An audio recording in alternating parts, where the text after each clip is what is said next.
L-esperti taw ċamata lil Robert Abela f'wiċċu dwar l-istil ta' tmexxija tiegħu u kif din l-istess tmexxija riżultat f'sitwazzjoni xejn sabiħa għal pajjiż. F'attività tal-Partit Laburista spikkat ir-rabja ta' bosta esperti li l-ħadd filgħodu tkellmu fuq suġġetti varji u kif is-sitwazzjoni f'pajjiżna marret għall-ar. Fost dawk li indirizzaw lil Abela kien hemm il-President Emeritus Mary Louise Colejro Preca fejn sostnit li l-ekonomija tagħna mhux issostni lil familji Maltin u Għawċin dan apparti problemi serji ta' benesseri soċjali u kwalità ta' ħajja fqira. Din l-ekonomija taġġel b'dan mod ġabilna f'qagħda li għandna segment f'pajjiżna ta' nies dak li l-Ewropej jgħidu l-working poor, jiġifieri jaħdmu u jibqgħu fqar, ma jlaħqux, jiġifieri. Jiena nintaqa' ma' ġenituri jgħiduli laqasna fejn se nieħu tfal.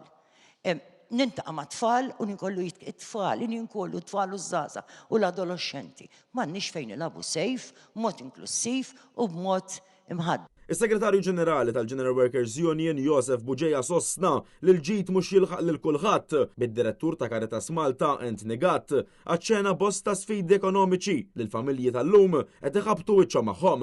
Ma nistgħux nibqgħu nitkellmu biss ekonomikament, irridu nitkellmu wkoll soċjalment u fejn irridu mmorru f'dan il-pajjiż u fejn irridu nieħdu lis-soċjetà tagħna. Kulħadd qed jikkontribwixxi, allura s-suċċess irrid li jinqasam fuq kulħadd u jinferex fuq firxa ta' nies. Ninkwetaw ħafna meta inti għandek tfal li jmorru l-iskola wara l-iskola għad-dar u m'hemmx il-ġenituri, jew jgħidu l-ġenituri mhumiex available għalina.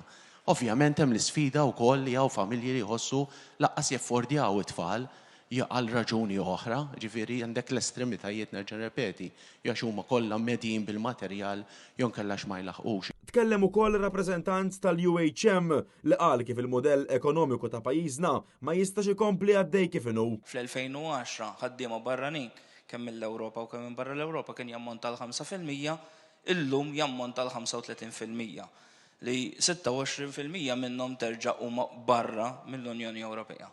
L-effetti ta' dan il-fluss kulħadd jafu, segwi social media, illum għadda l-honeymoon period li naraw l-ekonomija tikber u li naraw r-riżultati tajbin bdejna naraw l-effetti tagħhom ukoll, l-effetti li sfortunatament negattivi. Ikun min ikun fil-gvern irid iħejji pjan fit-tul kif l-ekonomija ma tibqax ibbażata billi żżid il-popolazzjoni. Il-psikologa u professur fih dan l-Università ta' Malta Angela Abela semmit il-fatt li f'pajjiżna il-kwalità tal-baħar naqset ħafna xi ħaġa li Abela nnifsu irrifjuta li jindirizza kemm il-darba. Iġġennen noise pollution, krejnijiet, etc. L-indaf anka fil-baħar fejn konna mmorru nomu jien u r-raġel kollu żejt għad-dajes.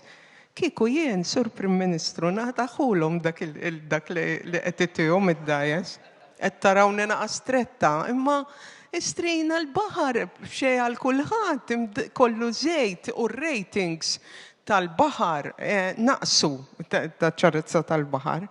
Jiġifieri u l-indafa x'ngħidu għalija. Jien ngħidlu r-raġel jaqaf gerger għax jien ġa mhux qed nieħu pjaċir, imissa aħjar qatt id-dar għax dik in-nuqqas ta' ndafa li għandna fil-pajjiż mhix aċċettabbli.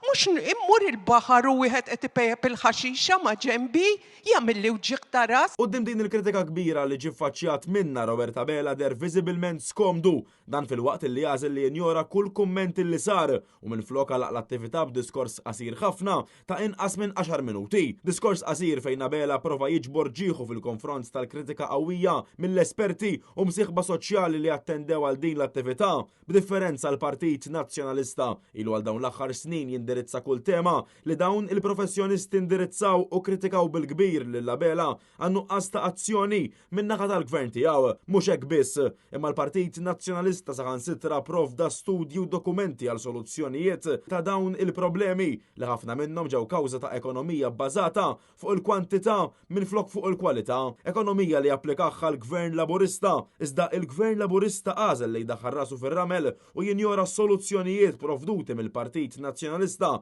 b'dan kollu qed ibati minnu biss il-poplu Malti u Għawċi kollu.